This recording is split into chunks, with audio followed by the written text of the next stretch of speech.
Good morning, praise the Lord. ઈશ્વરનો આભાર માનતા આવો ફરીને એકવાર પ્રભુના વચન અને મનન દ્વારા આજના દિવસની પણ શરૂઆત કરીએ.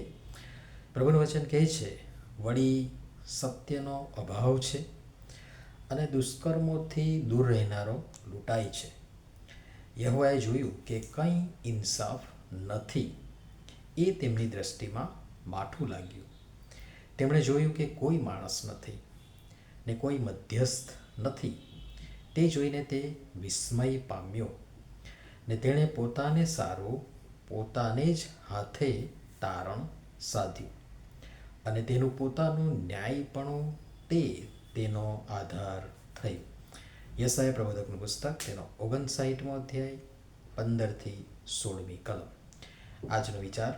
ખ્રિસ્તમાં અતિ પ્રિયવાલા મિત્રો, પ્રભુ ઈસુ ખ્રિસ્તના તારણ સાધક નામમાં આપ સર્વને સવારની પ્રેમભરી સલામ સાથે ખૂબ સારી શુભેચ્છા.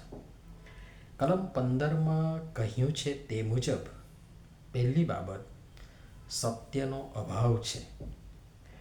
તદ્દન સત્ય, જેમાં કોઈ બેમત નથી. આપણા ક્યારેક લાગે છે કે જમાનો જૂઠાનો અને જૂઠાના બાપનો છે.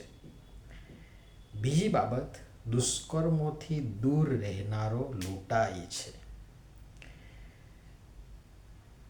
કદી વિચાર્યું છે, હું અનુભવથી કહું છું, જોયું છે, જાણ્યું છે, અનુભવ્યું છે કે દુષ્ટ, ઢોંગી, જૂઠો, લબાડ, આળસુ, પ્રપંચી, દુરાચારી એને મજાથી જલસા કરી લીલા લહેર કરે છે અને બીજારો સત્યનો આગ્રહી, મહેનતુ, પ્રમાણિક, નીતિમત્તાના ધોરણે ચાલનાર, એ દેવના માર્ગમાં ચાલનારો, દેવનો ભય રાખનારો, દુષ્કર્મોથી જોજનો દૂર રહેનારો એવાઓથી લૂંટાય છે. ઘણીવાર આ બધું બહુ અઘરું લાગે અને અઘરું થઈ પણ પડે છે.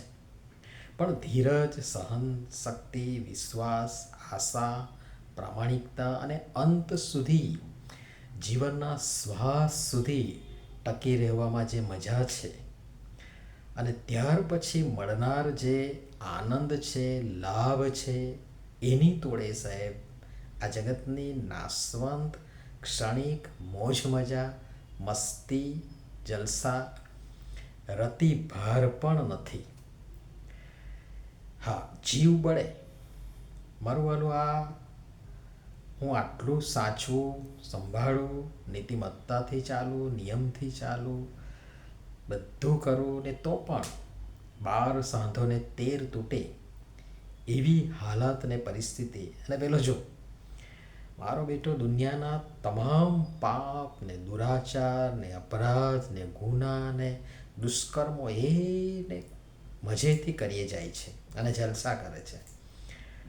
સાંભળો, જીવ બળે, ભલે બળે, આત્મા બળે, ખાક થાય, નાશ થાય અને સમૂળગો નાશ થાય એ કરતાં જીવ બળે એ સારું. જીવ ભલે બળે, આત્મા ના બાળતા અને ના હોલવતા. તમારા ઉત્તેજન માટે એક બહુ સરસ કલમ ટાંકું છું, જે ગીતશાસ્ત્ર 37માં ગીતની 34, 35 ને 36મી કલમમાંથી લઈશ. અને ત્યાં લખ્યું છે, યહોવાની વાટ જો, તેને માર્ગે ચાલ અને દેશનો વારસો પામવાને તે તને મોટો કરશે. દુષ્ટોનો ઉચ્છેદ થશે તે તું જોશે. અનુકૂળ ભૂમિમાં રોપેલા લીલા વૃક્ષની પેઠે મોટા સામર્થ્યમાં મેં દુષ્ટને ફેલાતો જોયો. ગજબનું ચિત્ર. પણ ત્યાર પછી એનું જે પરિણામ આવે છે એ પણ જુઓ, નીચે લખ્યું છે, ફરીથી હું ત્યાં થઈને ગયો પણ તે ત્યાં નહોતો. મેં તેને શોધ્યો પરંતુ તેનો પત્તો લાગ્યો નહીં.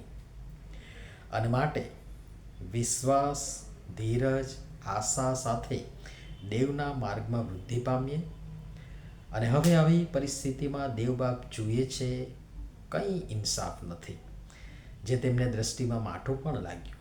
જે હેતુસર તેમણે માણસને બનાવ્યું એ હેતુ માણસ સમજી ન શક્યો. ઇન્સાફની આશા રાખતા હતા, પણ ત્યાં તો જુઓ રક્તપાત છે, રક્ત વહે છે, કંઈ ઇન્સાફ નથી.